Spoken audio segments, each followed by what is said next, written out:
Sultan Kedah titah struktur Mahkamah Syariah disemak semula. Mahkamah Tinggi benarkan prosiding hina mahkamah terhadap Isham Jalil. PAS sedia rebut kerusi Jeli dan Gua Musang. Polis buka kertas siasatan terhadap Cikgu Bat berhubung isu kereta mewah Anwar. Hadi akan diambil keterangan esok. Perbicaraan kes hasutan Papagomo ditetapkan Julai ini.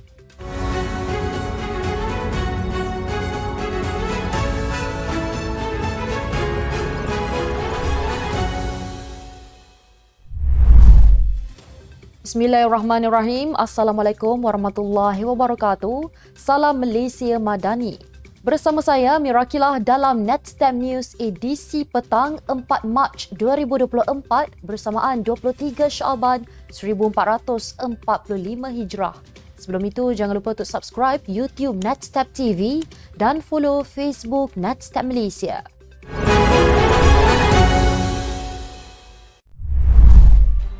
Sultan Kedah Sultan Salihuddin Sultan Badlishah mintakan penyemakan semula struktur Mahkamah Syariah seperti sistem hierarkinya supaya memberi lebih ruang keadilan kepada pihak berkenaan.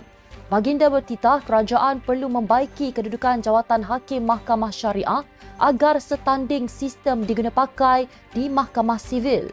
Menurut Baginda, penubuhan Mahkamah Syariah hendaklah diletakkan dalam Undang-Undang Tubuh Kerajaan Kedah sebagaimana Mahkamah Sivil disebut dengan jelas dalam Perlembagaan Persekutuan. Baginda bertitah demikian sempena istiadat perasmian pembukaan sidang Dun Kedah bagi mesyuarat pertama penggal kedua. Selain itu, Baginda juga mahu usaha pemerkasaan berkenaan disegerakan demi mewatabatkan ketinggian institusi Mahkamah Syariah di Kedah. Media sebelum ini melaporkan 7 seksyen termaktub bawah enakmen kesalahan jenayah syariah Kedah 2014 didapati menyamai atau hampir menyamai enakmen kanun jenayah syariah Kelantan 2019 yang dibatalkan. Dalam pada itu, Sultan Salihuddin menasihati semua adun untuk memahami peranan hakiki mereka sebagai penggubal undang-undang supaya tidak menyimpang matlamat asal. Mahkamah Tinggi benarkan Peguam Negara memulakan prosedur menghina mahkamah terhadap bekas Ahli Majlis Kerja Tertinggi UMNO, Isham Jalil, berhubung kenyataan dibuatnya berkait kes 1MDB Najib Razak. Hakim Mahkamah Tinggi Norin Badarudin menetapkan keputusan itu selepas mendengar hujahan timbalan pendakwa raya Mustafa Kunyalam dan Peguam Azhar Harun yang mewakili Isham. Mustafa yang ditemui wartawan selepas prosiding itu berkata, Mahkamah berpuas hati Peguam Negara berjaya membuktikan kes prima facie terhadap Isham. Mahkamah menetapkan pengurusan kes pada 23 April ini. Dalam permohonan ex parte difailkan pada 28 Disember tahun lalu, Peguam Negara turut memohon Mahkamah memenjara atau mengenakan hukuman denda terhadap Isham atau nama sebenarnya Hizatul Isham Abdul Jalil. Permohonan itu difailkan atas alasan Isham mengucapkan kata-kata berbentuk penghinaan kepada mahkamah dalam temu bual Town Hall for Justice. Keadilan sebenarnya untuk siapa? Disiarkan di Facebook The Malaya Post pada 30 September tahun lalu. Peguam Negara mendakwa dalam temu bual itu, Isham mempersoal proses perbicaraan dan rayuan membabitkan bekas Perdana Menteri dalam kes berkaitan SRC International serta 1MDB. Isham turut didakwa mempertikai proses pendengaran permohonan penarikan diri Colin Lawrence Sequeira yang mendengar perbicaraan kes 1MDB di Mahkamah Tinggi serta proses rayuan di Mahkamah Persekutuan dalam kes SRC International. Naib Presiden PAS Datuk Muhammad Ahmad Abdullah mendedahkan parti itu sedia bertanding pada pilihan raya kecil Jeli dan Gua Musang jika kerusi tersebut dikosongkan oleh ahli parlimen daripada Parti Pribumi Bersatu Malaysia. Tindakan pengosongan itu susulan Bersatu membuat pindaan perlembagaan parti itu pada Sabtu. Beliau berkata mengikut maklumat mana-mana ahli yang keluar atau memberi sokongan kepada parti lain akan terlucut jawatan mereka sebagaimana pindaan perlembagaan. Justru jika berlaku PRK, PAS akan bertanding, katanya ketika ditemui selepas perasmian istiadat pembukaan penggal kedua Dewan Undangan Negeri Kelantan yang ke-15 tahun 2024 di Kompleks Kota Darul Naim pada Isnin. Menurut beliau, bagaimanapun semua itu perlu menunggu keputusan daripada pendaftar pertubuhan berkait dengan pindaan tersebut. Sinar Harian melaporkan Perhimpunan Agung Khas Bersatu pada Sabtu meluluskan pindaan perlembagaan parti itu berhubung pelucutan keahlian bagi ahli parlimen yang menyokong pihak lawan. Kehadiran Datuk Seri Anwar Ibrahim ke Parlimen minggu lalu dengan menggunakan kenderaan baharu jenama Mercedes antara momen yang menarik perhatian media.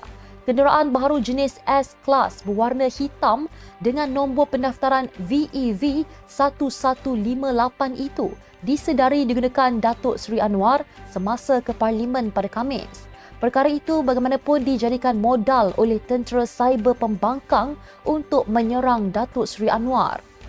Polis telah membuka kertas siasatan ke atas Cikgu Bad atau Badrul Hisham Syaharin dan bekas Setiausaha Politik Tun Dr. Mahathir Mohamad, Muhammad Zahid Mat Arif berhubung kenyataan mereka berkaitan kenderaan mewah digunakan Datuk Seri Anwar itu.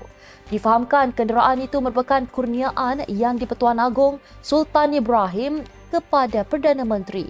Ketua Polis Negara Tan Sri Razaluddin Hussein berkata, siasatan dijalankan ke atas mereka mengikut Seksyen 4-1 Akta Hasutan 1948. Presiden PAS Abdul Hadi Awang akan diambil keterangan petang esok berhubung kenyataannya dalam artikel berjudul Ketinggian Islam Wajib Dipertahankan. Ketua Polis Negara Razaluddin Hussein berkata, Hadi akan memberi keterangan di Ibu Pejabat PAS Jalan Raja Laut 2.30 petang esok. Tambahnya lagi, Pegawai Khas Hadi sudah memaklumkan keadaan kesihatan pemimpin itu dan menetapkan keterangan diambil esok. Katanya siasatan dijalankan mengikut Seksyen 4-1 Akta Hasutan 1948 dan Akta Komunikasi dan Multimedia 1998. Sebelum ini dilaporkan Sultan Selangor, Sultan Syarifudin Idris Shah duka cita dengan kenyataan Hadi dalam artikel tersebut sambil menyifatkan ahli parlimen marang itu tidak beradab. Baginda dalam surat diutuskan kepada Hadi menegur kenyataan sinis itu yang secara tidak langsung mengaitkan titah ucapan baginda dengan sikap raja-raja yang perlu berwawasan kepada kehidupan akhirat. Mahkamah Session di Kuala Lumpur menetapkan pembicaraan kes hasutan membabitkan bekas Exco Pemuda UMNO Wan Muhammad Azri Wan Deris atau lebih dikenali Papa Gomo pada Julai ini. Hakim Siti Aminah Ghazali menetapkan 11, 12, 29 dan 30 Julai sebagai tarikh pembicaraan ketika sebutan kes yang turut dihadiri Timbalan Pendakwa Raya Muhammad Mustafa P. Kunyalam, Peguam Rafiq Rashid Ali dan Logan Iskandar yang mewakili tertuduh.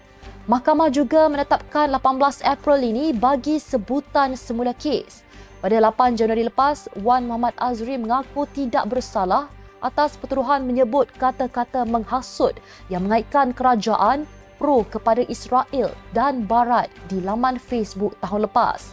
Dia didakwa menghasut di laman Facebook Khalid Hamidi dan kata-kata itu telah dilihat oleh individu di sebuah unit kondominium di Jalan Tong Shin, Bukit Bintang di Kuala Lumpur pada 1 tengah hari 8 November tahun lepas. Siasatan akan dijalankan mengikut Seksyen 4-1-B Akta Hasutan 1948 dan boleh dihukum mengikut Seksyen 4-1 Akta sama yang membawa hukuman denda sehingga RM5,000 atau penjara maksimum 3 tahun atau kedua-duanya jika sabit kesalahan. Sekian untuk edisi petang ini. Ikuti perkembangan semasa isu-isu panas politik Malaysia setiap hari hanya di Netstep News. Jangan lupa untuk follow Facebook Netstep Malaysia dan subscribe YouTube Netstep TV. Netstep Malaysia menjangkau informasi, mengorak inspirasi. Saya Mirakilah. Assalamualaikum dan salam sejahtera.